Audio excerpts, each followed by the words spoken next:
Hello friends, இன்றைக்கி ஷோபா லாகில் பாருங்கள் பயத்தங்காய் மசாலா செய்ய போகிறேன். அதுக்கு பாருங்கள் பயத்தங்காய் வச்சுருக்கேன். இதை வந்து காராமணின்னு சொல்லலாம்.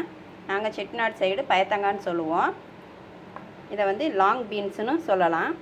பாருங்கள், இது பீன்ஸ் மாதிரியே இருக்கும், ஆனால் நல்லாயிருக்கும். இது வேறு டேஸ்ட்டாக இருக்கும்.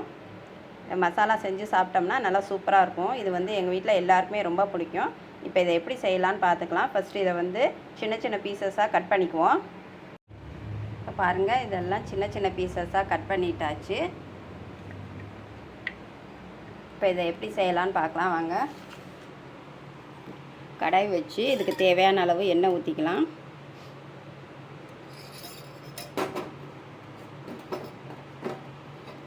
இந்த எண்ணெய் சூடாகட்டும்.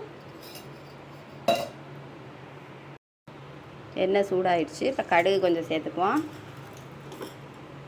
அப்புறம் கொஞ்சமாக உளுந்து, கொஞ்சமாக ஜீரகம் சேர்த்துக்கலாம்.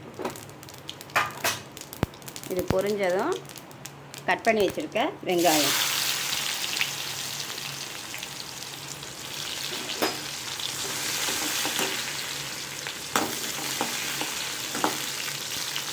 அப்புறம் ஒரு தக்காளி ஒன்று கட் பண்ணி வச்சுருக்கேன், அதையும் சேர்த்துக்கலாம்.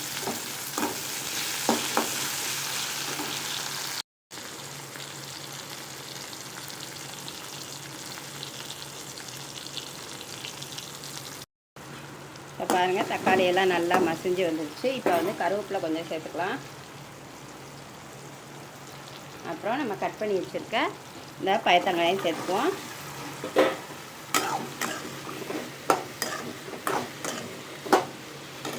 இதுக்கு கொஞ்சமாக இஞ்சி பூண்டு பேஸ்ட் வச்சுருக்கேன், அதையும் சேர்த்துக்கலாம்.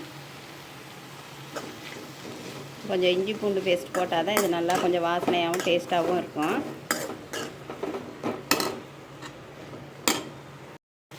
இதை கொஞ்சம் எண்ணெயிலே நல்லா ஒரு 5 நிமிஷம் நல்லா வதக்கி விட்டுட்டு அதுக்கப்புறம் மசாலாலாம் சேர்த்தோம்னா நல்லா சூப்பரான டேஸ்ட்டாக வரும். இப்போ பாருங்கள், இதை நல்லா வதக்கியாச்சு. இப்போ இதுக்கு மசாலாலாம் சேர்த்துக்குவோம். நான் 1 ஸ்பூன் தனி மிளகாத்தூள் சேர்த்துக்கிறேன். காரத்துக்கு ஏற்ற மாதிரி நீங்கள் சேர்த்துக்கிறோங்க.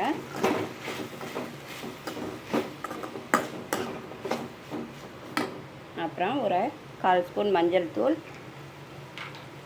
அப்புறம் தனியாத்தூள் 1 ஸ்பூன்,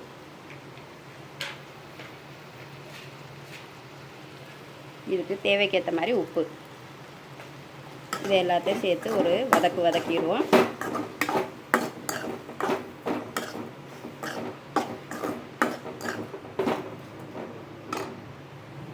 இப்போது இதுக்கு தேவையான அளவு தண்ணி விட்டு இதை நல்லா வேக வச்சுக்கலாம். ரொம்ப விடாமல் ஓரளவுக்கு மீடியமாக கொஞ்சம் விட்டுக்குவோம்.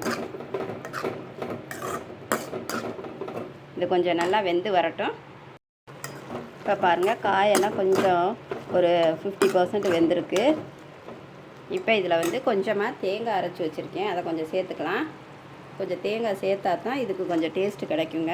தேங்காய் பிடிக்காதவங்க சேர்க்காமல் விடலாம், ஆனால் கொஞ்சம் சேர்த்தா தான் நல்லா டேஸ்ட்டு கிடைக்கும். இது நல்லா இன்னமும் நல்லா வெந்து வரணும்.